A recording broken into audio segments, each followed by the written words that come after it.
당신이 매일 마주하는 밥상 위에는 사실 눈에 보이지 않는 위험 요소가 숨어 있습니다. 갓 지은 흰쌀밥, 김치, 구운 고기, 젓갈 같은 음식들은 한국인의 정서와 추억을 담고 있지만 그 안에는 우리가 쉽게 간과하는 발암물질들이 자리하고 있습니다. 문제는 이것을 거의 매일 먹으면서도 우리는 잘 느끼지 못한다는 점입니다. 가만히 생각해 보십시오. 식탁 앞에 앉아 따끈한 국과 밑반찬을 즐기는 그 순간, 당신은 맛과 정성, 가족의 온기를 느낍니다. 하지만 의학자의 눈으로 보면 그 밥상은 동시에 보이지 않는 실험실이기도 합니다. 나트륨, 질산염, 고온 조리 과정에서 발생하는 화합물들이 몸속에서 어떤 변화를 일으키는지 우리는 직접 확인할 수 없지만 세포와 장기에서는 이미 작은 흔적이 쌓이고 있을 수 있습니다. 이 부분에서 가장 놀라운 사실은 한국에서 흔히 먹는 음식 중 상당수가 외국에서는 철저히 제한되거나 심지어 금기시된다는 것입니다. 한국인에게는 정겨운 맛이지만 서양이나 일본에서는 위험식품으로 분류되는 경우가 많습니다. 예를 들어 염장젓갈이나 훈제고기는 한국인 밥상에서는 자주 등장하지만 유럽 보건당국은 이를 암 위험도가 높은 가공식품으로 지정하고 섭취를 최소화할 것을 권고합니다. 제가 진료실에서 마주하는 환자분들 중 많은 분들이 이렇게 말씀하십니다. 선생님, 우리 조상 대대로 먹어온 음식인데 설마 큰 문제가 되겠습니까? 맞습니다. 조상들이 먹었던 것은 사실 지금과는 달랐습니다. 당시에는 방부제나 화학 첨가물이 없었고 음식의 양도 지금처럼 풍족하지 않았습니다. 하지만 오늘날 우리가 접하는 음식은 훨씬 더 짜고 더 자극적이며 더 가공된 상태로 바뀌었습니다. 결국 과거와 똑같다고 볼 수 없는 것이죠. 한 번은 75세 여성 환자가 위암 수술 후 폐암까지 진단받고 오셨습니다. 본인은 나는 술도 안 하고 담배도 안 피웠는데 왜 이런 병이 생겼을까 하소연하셨습니다. 그런데 그분은 하루 3끼마다 젓갈, 장아찌, 소금에 절인 반찬을 빼놓지 않으셨습니다. 본인은 건강에 좋은 발효식품이라고 믿으셨지만 결국 그 짠 음식들이 오랜 세월 동안 위와 폐를 자극하고 암세포가 자라기 좋은 환경을 만들었던 겁니다. 물론 여기에도 이견은 있습니다. 일부 연구자들은 발효식품의 유산균 효과나 항산화 성분을 강조하기도 합니다. 그러나 국제적인 암 연구 기관들은 공통적으로 염분 과다 섭취와 가공 훈제 식품의 발암 위험을 경고하고 있습니다. 특히 한국처럼 매일같이 이런 음식에 노출되는 환경은 외국 기준에서 보면 매우 위험한 수준이라는 것이죠. 오늘 이 이야기의 핵심은 간단합니다. 별표, 내 식탁에 올라오는 음식이 정말 안전한가? 별표를 스스로 물어야 한다는 것입니다. 의사와 교수들이 반복해서 경고하는 이유는 작은 습관 하나가 수년 뒤 건강을 결정짓기 때문입니다. 지금 당장은 별다른 증상이 없더라도 세포와 장기 속에서는 이미 변화를 준비하고 있을 수 있습니다. 이제 다음으로 넘어가 왜 한국에서는 이런 음식들이 지나치게 사랑받고 있는지 그 문화적 역사적 배경을 살펴보겠습니다. 왜 한국에서는 특정 음식을 유난히 많이 먹게 되었을까요? 바로 문화적 역사적 배경이 깊게 깔려있기 때문입니다. 한국인의 밥상은 단순한 영양공급원이 아니라 가족의 사랑과 전통, 그리고 공동체의 기억이 담긴 공간입니다. 그래서 어떤 음식은 건강에 문제가 있어도 쉽게 끊지 못합니다. 대표적인 예가 짠 음식과 발효식품입니다. 냉장고가 없던 시절 음식을 오래 보관하기 위해 소금에 절이고 장으로 발효시키는 지혜가 발달했습니다. 김치, 된장, 젓갈, 장아찌는 그 시절 생존을 위한 지혜였지만 오늘날에는 오히려 과잉 섭취가 문제가 되고 있습니다. 지금은 냉장고도 있고 사계절 신선한 채소와 과일을 살 수 있는데도 우리는 여전히 짠맛과 강한 발효맛에 길들여져 있습니다. 또 하나는 고기 문화의 변화입니다. 예전에는 고기가 귀해서 명절이나 잔칫날에만 먹었습니다. 하지만 경제가 성장하면서 불판에 고기를 굽는 문화가 일상화되었죠. 특히 삼겹살, 갈비 같은 고기를 숯불 위에서 태워가며 먹는 것은 한국의 상징적인 풍경이 되었습니다. 문제는 이 과정에서 발생하는 벤조피렌 같은 발암물질이 오랜 기간 몸에 쌓인다는 겁니다. 외국에서는 이 부분을 크게 경계하지만 한국에서는 여전히 맛있다는 이유로 자주 먹습니다. 이렇게 형성된 음식 습관은 단순히 개인의 기호가 아니라 집단적 기억과 연결됩니다. 가족과 함께한 식사, 어릴 적 고향의 맛, 명절의 특별함 같은 요소들이 강력한 감정적 끈을 만들어 놓았습니다. 그래서 건강에 해롭다는 걸 알면서도 우리 부모님도 평생 드셨는데 괜찮았다 라는 이유로 안심하며 계속 먹는 겁니다. 제가 진료실에서 만난 68세 남성 환자는 매 끼니마다 김치와 젓갈이 없으면 밥을 못 삼켰습니다. 폐암 진단을 받은 후에도 가족이 김치를 줄이려 하자 크게 화를 내며 그럼 나는 밥을 못 먹는다고 했습니다. 하지만 결국 몸이 붓고 호흡이 점점 힘들어지면서 스스로 조금씩 김치 양을 줄이기 시작했습니다. 문화와 습관이 이렇게 무서운 족쇄가 될 줄 몰랐다고 하셨던 말씀이 아직도 기억에 남습니다.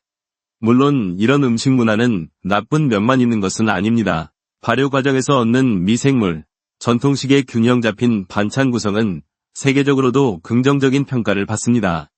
그러나 문제는 과잉과 불균형입니다. 한국은 여전히 세계에서 나트륨 섭취량이 가장 높은 나라 중 하나입니다. 문화가 만들어낸 집착이 건강에 부담이 되는 순간이 온 겁니다. 이제 시선을 바꿔보겠습니다. 같은 음식을 외국에서는 어떻게 바라보는지, 왜 그들은 철저히 피하거나 제한하려 하는지 살펴보겠습니다.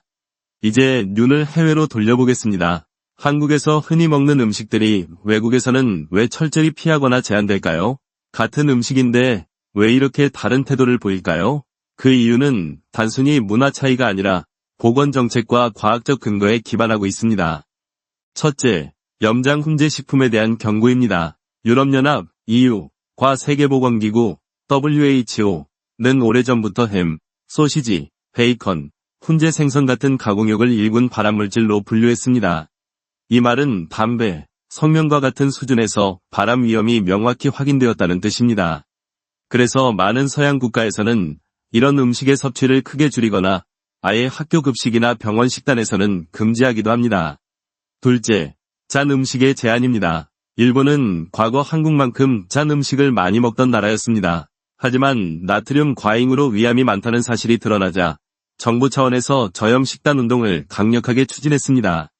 지금은 슈퍼마켓에서도 저염 간장이 일반 간장보다 더 흔하게 팔릴 정도입니다. 반면 한국은 여전히 나트륨 섭취 세계 1에서 2위를 다투고 있습니다. 외국에서는 건강위해를 이유로 피해야 할 음식으로 분류되는 반면 한국에서는 여전히 식탁의 중심에 있는 셈이죠. 셋째, 고온 조리 방식에 대한 규제입니다. 미국이나 유럽에서는 불에 태운 고기나 기름에 튀긴 음식을 자주 먹으면 발암물질 섭취 위험이 크다는 경고가 널리 퍼져 있습니다. 그래서 고기를 구울 때 불꽃이 직접 닿지 않도록 그릴 구조를 바꾸거나 튀김류 재사용을 엄격히 제한합니다. 하지만 한국의 고깃집에서는 여전히 숯불 위에서 고기를 굽고 기름을 여러 번 사용하는 튀김집도 많습니다. 한 번은 외국인 학자가 한국의 전통시장을 방문하고 나서 이런 말을 했습니다. 한국 음식은 맛있지만 보건 기준으로 보면 너무 위험하다. 우리나라에서는 이렇게 팔 수 없을 것이다. 그 말이 처음에는 다소 과장처럼 들릴 수 있지만 실제로 서양 보건당국의 눈으로 보면 한국의 식탁은 암 발생 위험 요인들로 가득한 것이 사실입니다. 물론 여기에도 반론은 있습니다. 일부 학자들은 음식만으로 암이 생기는 것은 아니다. 생활습관과 유전적 요인이 함께 작용한다고 강조합니다. 하지만 외국의 공중보건 접근은 작은 위험도 줄이자는 원칙을 가지고 있습니다. 반면 한국은 여전히 맛있으니까, 전통이니까 라는 이유로 위험 요소를 받아들이는 경향이 강합니다. 이 차이는 결국 암 발생률의 차이로도 이어집니다. 실제로 한국은 OECD 국가 중 위암과 일부 암 발생률이 여전히 높은 편입니다. 외국에서 금기시하는 음식을 우리는 매일 밥상에 올리고 있다는 점, 그 사실 하나만으로도 식습관을 다시 돌아볼 필요가 있습니다. 이제 본격적으로 발암물질을 만드는 첫 번째 요인인 가공 염장식품에 대해 깊이 들어가 보겠습니다. 이제 첫 번째 발암 요인, 바로 가공 염장식품에 대해 말씀드리겠습니다. 한국인의 밥상에서 빠지지 않는 햄, 소시지, 베이컨, 젓갈, 장아찌, 훈제 생선이 대표적입니다. 겉으로 보기엔 친숙하고 익숙한 음식이지만 의학적으로는 폐암과 위암, 대장암의 위험을 높이는 주요 원인으로 지목됩니다. 가공육에는 보존과 색깔 유지를 위해 별표 아질산염, 나이트라이트, 별표 첨가됩니다. 이 성분은 체내에서 별표 니트로사민, 별표이라는 강력한 발암물질로 변합니다. 니트로사민은 폐조직과 위점막을 손상시키고 DNA에 직접 변화를 일으켜 암세포가 생길 발판을 마련합니다. WHO는 이미 가공육을 1군 발암물질로 규정하며 하루 소량이라도 섭취하면 위험이 커진다고 경고했습니다. 특히 한국에서 자주 먹는 젓갈과 염장 해산물은 소금뿐만 아니라 발효 과정에서 생기는 부산물이 문제를 일으킬 수 있습니다.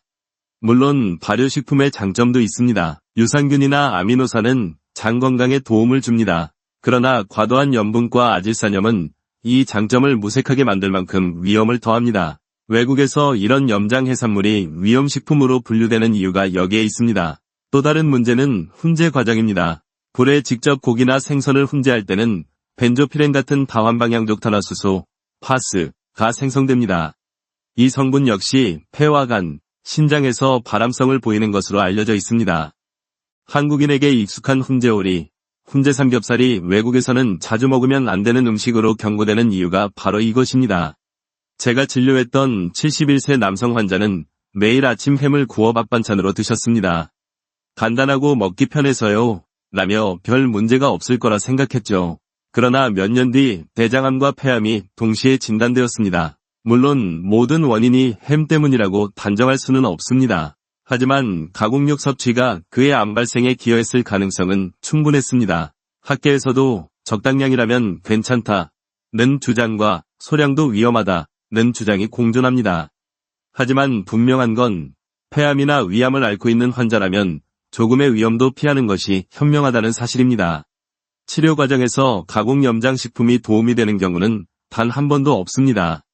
다행히 대안은 있습니다. 같은 단백질이라도 두부, 생선, 닭가슴살, 달걀 같은 신선한 식재료는 발암물질을 만들지 않습니다. 짠맛이 필요하다면 소금 대신 허브나 마늘, 생강 같은 천연 조미료를 활용할 수 있습니다. 입맛을 살리면서도 몸에는 해롭지 않은 길이 충분히 있습니다. 이제 두 번째 발암 요인, 한국인의 식탁에서 빠질 수 없는 짠 음식과 나트륨의 문제를 살펴보겠습니다. 두 번째 발암 요인은 바로 짠 음식과 나트륨 과잉입니다. 한국인은 예로부터 짠 맛에 익숙합니다. 김치, 장아찌, 젓갈, 된장찌개, 국물 음식까지 하루 3끼마다 소금이 빠지지 않습니다. 하지만 이 짠 음식이 폐암뿐만 아니라 위암, 식도암과도 깊게 연관되어 있다는 사실은 잘 알려져 있지 않습니다. 소금 자체는 인체에 꼭 필요합니다. 그러나 문제는 과잉 섭취입니다. 나트륨이 지나치게 많아지면 위 점막과 폐 조직의 세포가 자극을 반복적으로 받습니다. 마치 매일같이 작은 상처를 내는 것처럼 세포는 손상을 회복하려 애쓰다가 결국 변형되기 쉽습니다. 이 과정이 쌓이면 암 발생 위험이 커집니다. 특히 나트륨은 몸속 수분 균형을 무너뜨립니다. 폐암 환자의 경우 나트륨 과다 섭취는 폐에 물이 차는 폐부종을 악화시키고 호흡 곤란을 심화시킵니다. 항암 치료 중 신장 기능이 약해진 상태에서는 더욱 치명적이죠. WHO는 하루 나트륨 권장량을 약 2g으로 제시하지만 한국인의 평균 섭취량은 이보다 2~3배 이상 높습니다. 외국에서는 이 문제를 일찍이 인식하고 대응했습니다. 일본은 과거 한국 못지않게 짠 음식을 많이 먹던 나라였지만 정부가 저염 캠페인을 적극적으로 펼쳐 위암 발생률을 크게 낮췄습니다. 반면 한국은 여전히 김치 없이는 밥을 못 먹는다 는 문화 때문에 나트륨 섭취를 줄이지 못하고 있습니다. 제가 진료했던 74세 여성 환자는 항암 치료 중에도 젓갈을 하루 3번 꼭 드셨습니다. 밥이 목에 안 넘어가서요. 이게 있어야 먹을 수 있어요. 라고 하셨죠. 그러나 치료 후 피로가 심하고 숨이 더 가빠져 결국 병원에 다시 오셨습니다.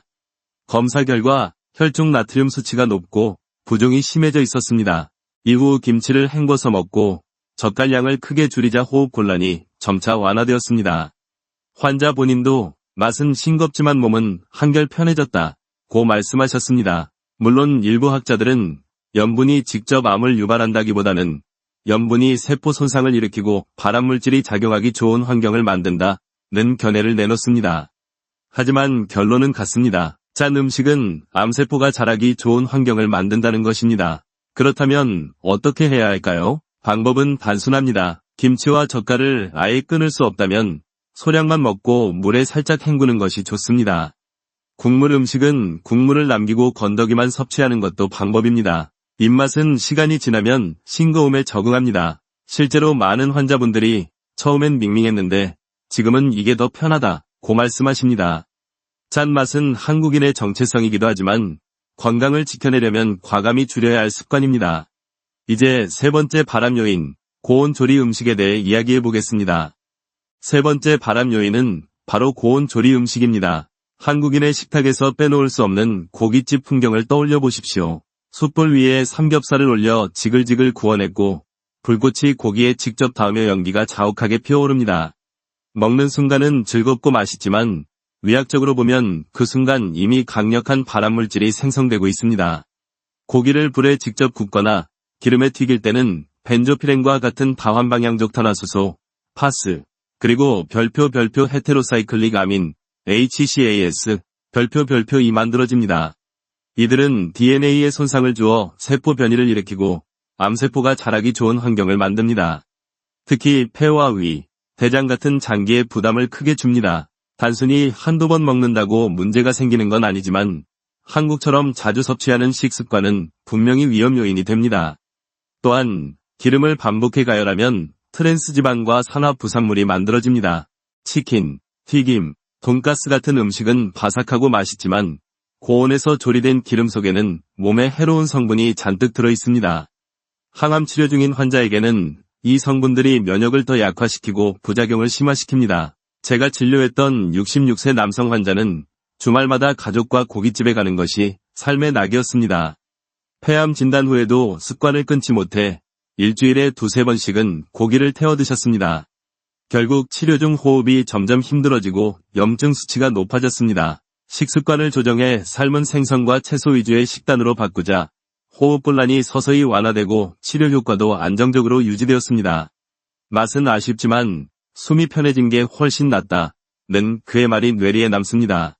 물론 학자들 사이에서도 소량의 구운 고기는 큰 문제가 없다는 의견이 있습니다.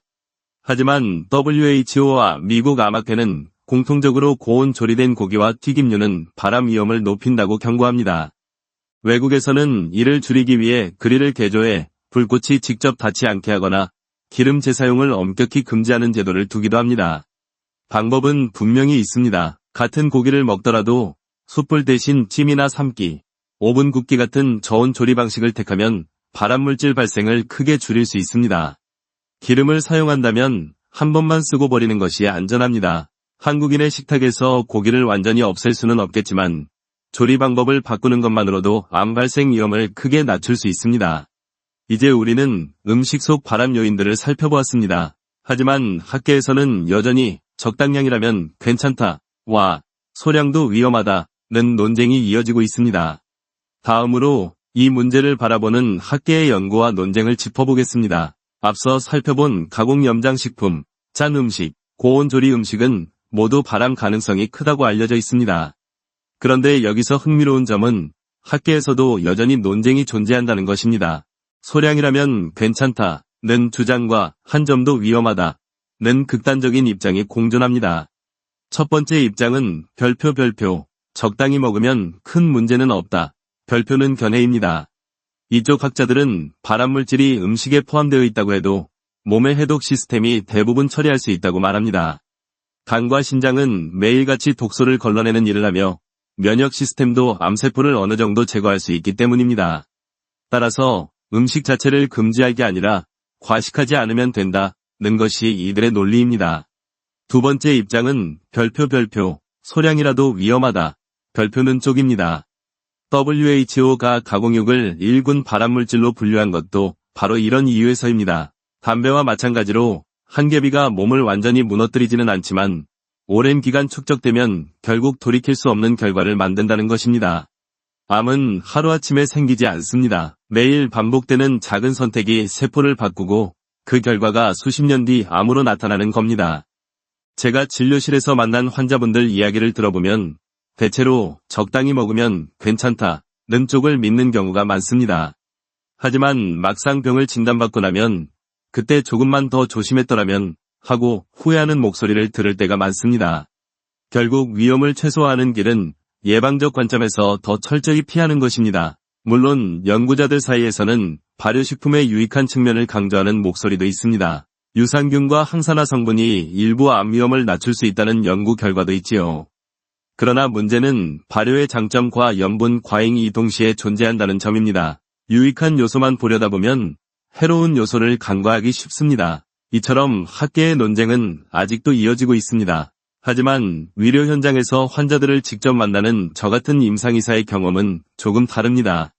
수십 년간 수많은 환자들을 보면서 느낀 점은 분명합니다. 암 환자나 고위험군에게는 작은 위험조차도 누적되면 큰 위기가 된다는 사실입니다. 이제 책 속 논쟁을 넘어서 실제로 어떤 환자들이 음식 때문에 병이 악화되었는지 또는 식습관을 바꿔 호흡과 삶이 나아진 사례들을 살펴보겠습니다. 이제 책 속의 논쟁을 넘어 실제 환자들의 사례를 살펴보겠습니다. 이 이야기들이야말로 음식이 얼마나 강력하게 건강을 바꿀 수 있는지를 보여주는 살아있는 증거입니다. 먼저 70세 남성 환자의 이야기입니다. 그는 평생을 짠맛과 함께 살아왔습니다. 하루 3끼마다 김치와 젓갈이 없으면 밥을 못 드셨고 주말이면 고깃집에서 숯불 삼겹살을 즐기셨습니다. 담배는 끊은 지 오래였기에 본인은 나는 안전하다고 믿으셨습니다. 하지만 결국 위암과 폐암이 동시에 진단되었습니다. 치료 중에도 입맛을 이유로 짠 음식을 고집하셨지만 점차 숨이 가빠지고 회복이 더뎌졌습니다. 가족의 설득 끝에 식단을 바꾸고 소금 섭취를 줄이자 몇 달 만에 숨쉬기가 덜 답답해지고 체력도 회복되었습니다. 그분은 내 평생의 습관이 병을 키운 줄 이제야 안다고 고백하셨습니다. 또 다른 67세 여성 환자는 항암 치료 중이었는데 가족이 기운을 내라며 매일 햄과 소시지를 권했습니다. 칼로리가 많아야 힘을 낸다는 잘못된 생각 때문이었죠. 그러나 몇 주 후 그분의 염증 수치와 간 수치가 급격히 나빠졌고 치료 일정까지 지연되었습니다. 결국 가공육을 끊고 두부와 생선, 삶은 채소 위주로 식단을 바꾼 뒤에야 상태가 안정되었습니다. 환자분은 가공육이 이렇게 위험할 줄은 몰랐다며 눈시울을 붉히셨습니다. 반대로 긍정적인 사례도 있습니다. 73세 남성 환자는 폐암 수술 후 회복기에 들어서면서 가족과 함께 철저히 식습관을 바꾸었습니다. 짠 음식은 물에 헹궈 먹고 숯불 고기는 끊고 대신 찜과 구운 생선, 나물 반찬으로 밥상을 채웠습니다. 처음에는 밍밍하고 입맛이 없다고 투덜대셨지만 몇 달 뒤 놀라운 변화를 느끼셨습니다. 숨쉬기가 한결 편해지고 치료 후 체력이 빨리 돌아왔습니다. 그분은 내 몸이 이렇게 가벼워질 줄 몰랐다. 밥상이 약보다 강할 때가 있다. 라고 말씀하셨습니다. 이처럼 환자들의 사례는 분명한 사실을 말해줍니다. 음식은 약이 될 수도 있고 독이 될 수도 있다는 것입니다. 외국에서는 이미 위험성을 인식하고 피하는 음식을 한국에서는 여전히 괜찮다는 생각으로 즐기고 있습니다. 하지만 몸은 정직합니다. 오랜 습관은 결국 호흡의 무게로 병이 진행 속도로 돌아옵니다. 이제 중요한 질문이 생깁니다. 그렇다면 발암 음식을 피하면서도 안전하고 맛있게 먹을 수 있는 대안은 무엇일까요? 다음에서 그 답을 알려드리겠습니다. 앞에서 말씀드린 것처럼 발암 위험이 높은 음식들을 피하는 것만으로는 충분하지 않습니다.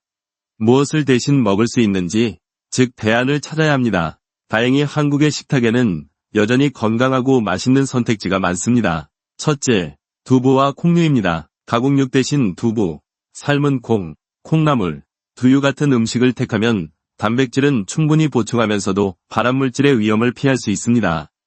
특히 두부는 소화가 잘 되고 입맛이 없을 때도 부담 없이 먹을 수 있어 항암 치료 중 환자에게 큰 도움이 됩니다. 둘째, 별표 생선과 해산물, 저염조리, 별표입니다. 훈제 생선 대신 찌거나 구운 생선을 선택하면 양질의 단백질과 오메가3 지방산을 얻을 수 있습니다. 오메가-3는 염증을 줄이고 면역 기능을 도와 폐 건강에도 이롭습니다. 다만 젓갈이나 염장 생선은 피하고 가능한 한 싱싱하게 조리하는 것이 중요합니다. 셋째, 채소와 과일입니다. 브로콜리, 시금치, 배추, 당근, 토마토 같은 채소에는 항산화 성분이 풍부합니다. 비타민 A, C, E와 파이토케미컬은 세포 손상을 줄이고 항암 치료의 부작용을 완화하는 데도 도움이 됩니다. 과일 역시 좋은 선택이지만 단 음료로 가공된 것이 아니라 자연 그대로 먹는 것이 좋습니다. 넷째, 통곡물과 잡곡밥입니다. 흰쌀밥 대신 현미, 보리, 귀리, 기장 등을 섞은 잡곡밥은 섬유질이 풍부해 장 건강을 지켜주고 혈당을 안정적으로 유지합니다. 이는 암세포가 좋아하는 고혈당 환경을 막는 데 유리합니다. 다섯째, 좋은 기름입니다. 튀김 기름은 피하되 올리브유, 들기름, 참기름 같은 불포화 지방산은 적당량 섭취하는 것이 좋습니다. 이런 기름은 세포막을 건강하게 하고 염증을 줄이는 역할을 합니다. 제가 만난 70세 여성 환자는 폐암 수술 후 회복기에 접어들면서 가족과 함께 식단을 전면 개편했습니다. 훈제 고기와 젓갈 대신 두부, 채소, 생선으로 밥상을 채웠습니다. 몇 달이 지나자 환자분은 체력이 안정되고 숨쉬기가 덜 가빠졌습니다. 가족들도 함께 건강해졌고 무엇보다 밥상 분위기가 한결 밝아졌습니다. 음식이 이렇게 사람을 바꿀 줄은 몰랐다. 는 그분의 말이 인상 깊었습니다. 물론 학자들 중 일부는 특정 음식이 암을 예방한다고 단정할 수 없다고 지적합니다. 하지만 공통적으로 동의하는 사실은 있습니다. 가공육, 짠 음식, 태운 고기 같은 발암 위험식품을 피하고 대신 신선한 채소, 두부, 생선, 잡곡을 선택하는 것이 건강에 이롭다는 점입니다. 이제 시선을 조금 더 넓혀서 세대별로 다른 음식 습관이 건강에 어떤 영향을 주는지 살펴보겠습니다. 세대를 나누어 보면 한국인의 식탁 풍경은 크게 달라져 왔습니다. 어르신 세대와 젊은 세대는 같은 밥상을 두고도 전혀 다른 습관을 갖고 있습니다. 이 차이가 바로 건강 격차로 이어집니다. 어르신 세대는 짠 음식과 발효식품에 매우 익숙합니다. 젓갈, 장아찌, 소금에 절인 채소, 국물까지 남김없이 드시는 습관이 어릴 적부터 몸에 배어 있습니다. 그 시절에는 냉장고가 흔치 않았기 때문에 이런 저장식품이 생존의 지혜였죠. 하지만 지금은 신선한 채소와 과일을 사계절 언제든 얻을 수 있는데도 여전히 과거의 식습관이 그대로 이어집니다. 그 결과 현재 60에서 70대에서는 위암, 폐암, 고혈압, 신장질환 같은 질환이 높은 빈도로 나타납니다. 반면 젊은 세대는 전통적인 짠 음식 섭취는 줄었지만 대신 패스트푸드와 가공식품에 많이 노출되어 있습니다. 햄버거, 피자, 라면, 탄산음료가 대표적입니다. 이들은 나트륨뿐만 아니라 포화지방, 트랜스지방, 첨가물이 문제입니다. 장기적으로는 비만, 당뇨, 대장암 같은 현대병 위험을 크게 높입니다. 결국 두 세대 모두 다른 방식으로 위험한 음식을 즐기고 있다는 점에서 아이러니합니다. 한쪽은 전통의 이름으로, 다른 한쪽은 편리함과 빠른 만족감이라는 이름으로 건강을 위협받고 있는 셈이죠. 제가 돌본 65세 남성 환자는 아버지 세대의 영향을 받아 짠 음식 없이는 밥을 못 드셨습니다. 폐암 진단 후에도 김치와 젓갈을 줄이지 못하다가 결국 호흡곤란이 심해졌습니다. 반면 그의 아들은 라면과 치킨, 탄산음료가 없으면 끼니를 해결하지 못했습니다. 놀랍게도 부자는 세대가 달라도 서로 다른 방식으로 암 위험을 키우고 있었던 것입니다. 물론 모든 젊은 세대가 패스트푸드만 먹는 것은 아니고 모든 어르신이 짠 음식만 찾는 것도 아닙니다. 하지만 전반적인 경향을 보면 세대마다 약점이 존재한다는 것은 부정할 수 없습니다. 학자들도 공통적으로 지적합니다. 한국의 식습관은 세대를 불문하고 발암물질에 노출될 가능성이 크다. 이 사실은 우리에게 중요한 메시지를 줍니다. 건강한 식습관은 세대의 문제가 아니라 모두의 과제라는 점입니다. 어르신 세대는 짠 음식과 전통 발효식품을 조절해야 하고 젊은 세대는 가공식품과 패스트푸드를 줄여야 합니다. 그래야 비로소 한국인의 전체적인 암 발생률이 낮아질 수 있습니다. 이제 다음으로 강상욱 교수가 강조하는 메시지, 별표, 예방은 약이 아니라 식탁에서 시작된다. 별표는 핵심 주장을 살펴보겠습니다. 이제 강상욱 교수가 가장 강조하는 메시지를 나눌 차례입니다. 그것은 바로 별표, 예방은 약이 아니라 식탁에서 시작된다. 별표는 것입니다. 많은 분들이 암을 예방하거나 치료하려면 좋은 약, 최신 치료기술, 값비싼 건강보조제가 필요하다고 생각합니다. 물론 의학의 발전은 분명히 소중한 무기입니다. 하지만 교수는 이렇게 말합니다. 아무리 좋은 치료도 매일같이 잘못된 음식을 먹는 습관 앞에서는 무력해질 수 있다. 실제로 환자들을 보면 치료 자체보다 식습관 관리 실패 때문에 회복이 더딘 경우가 많습니다. 약은 몸속에 들어가 암세포를 공격하지만 동시에 정상세포도 지치게 만듭니다. 이때 식탁에서 선택하는 음식이 면역세포를 도와 회복을 촉진할 수도 있고 반대로 암세포의 편이 되어 치료 효과를 갉아먹을 수도 있습니다. 결국 치료와 예방법의 절반은 음식에 달려있는 셈입니다. 강 교수는 특히 한국인의 식습관을 두고 안타까움을 표현합니다. 한국 사람들은 미친 듯이 짜고 태우고 가공한 음식을 즐기지만 외국에서는 이미 수십 년 전부터 줄이려 애쓰고 있습니다. 서양에서는 가공육 소비를 줄이기 위한 법적 규제까지 있고, 일본은 국가 차원에서 저염 식단 정책을 펼쳤습니다. 반면 한국은 여전히 맛있으니까 라는 이유로 위험을 감수하고 있습니다. 저 역시 임상 현장에서 같은 생각을 합니다. 어떤 환자는 수술과 항암 치료를 무사히 마쳤지만 다시 예전 식습관으로 돌아가 몇 년 만에 재발했습니다. 반대로 어떤 환자는 식단을 철저히 관리하며 살아가다 예후가 훨씬 좋아진 경우도 있습니다. 이 차이는 단순히 약의 효과 때문만이 아니라 음식이라는 환경의 차이 때문이었습니다. 물론 일부 학자들은 식습관만으로 암을 완전히 예방할 수는 없다고 지적합니다. 맞는 말입니다. 그러나 분명한 것은 식습관을 관리하면 암 발생 위험을 크게 줄일 수 있고 이미 병에 걸린 환자에게도 치료 효과와 삶의 질을 높일 수 있다는 사실입니다. 강상욱 교수는 환자와 가족들에게 이렇게 조언합니다. 약을 믿되 음식을 더 믿으라. 약은 병을 치료하지만 음식은 삶을 지킨다. 단순한 말 같지만 평생 식탁을 지켜본 의사의 깊은 통찰이 담겨 있습니다. 이제 마지막으로 오늘까지 다룬 이야기를 정리하면서 별표 오늘의 숟가락이 내일의 삶을 바꾼다. 별표는 희망적인 메시지로 마무리해보겠습니다. 당신이 오늘 들고 있는 숟가락은 단순히 밥을 뜨는 도구가 아닙니다. 그것은 내일의 건강을 결정짓는 열쇠이자 앞으로의 삶을 바꾸는 펜과도 같습니다. 우리가 평생 습관처럼 먹어온 음식 속에 발암물질이 숨어 있다는 사실은 두렵게 들릴 수 있습니다. 하지만 그 사실을 알았다는 것 자체가 이미 변화를 시작할 수 있는 힘이 됩니다. 우리가 나눈 이야기를 되돌아보면 발암물질은 멀리 있는 것이 아니라 바로 식탁 위에 있습니다. 가공육, 짠 음식, 불에 태운 고기, 이 세 가지가 한국인의 밥상에 너무나 익숙하게 자리하고 있지요. 외국에서는 위험하다며 줄이고 있는데 우리는 여전히 괜찮다는 이유로 계속 먹습니다. 하지만 몸은 정직합니다. 오늘의 작은 선택이 내일의 숨결, 내년의 건강, 그리고 노후의 삶을 좌우합니다. 그렇다고 두려워할 필요는 없습니다. 왜냐하면 대안은 이미 우리 곁에 있기 때문입니다. 두부, 생선, 채소, 잡곡, 과일 같은 음식은 발암물질 없이도 충분히 맛있고 건강한 식탁을 만들 수 있습니다. 조리법을 조금 바꾸고 짠 맛을 줄이며 가공된 음식을 덜 먹는 것만으로도 몸은 달라집니다.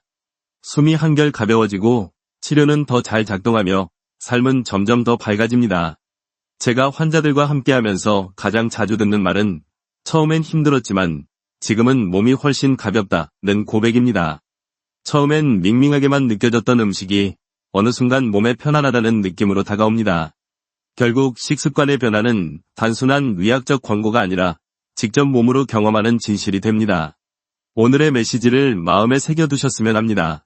예방은 약에서 시작되지 않습니다. 식탁에서 시작됩니다. 당신이 매일같이 고르는 한 끼, 한 반찬이 곧 당신의 내일을 결정합니다. 따뜻한 아침 햇살 속에서 싱겁지만 정직한 밥상을 떠올려보세요. 가족과 함께 웃으며 나누는 건강한 식사는 약으로는 줄 수 없는 기쁨을 줍니다. 몸은 조금씩 회복하고 호흡은 가벼워지고 삶은 다시 희망을 품습니다. 지금 시작하시면 내년 이맘때는 전혀 다른 삶이 펼쳐질 수 있습니다. 오늘이 그 첫걸음입니다.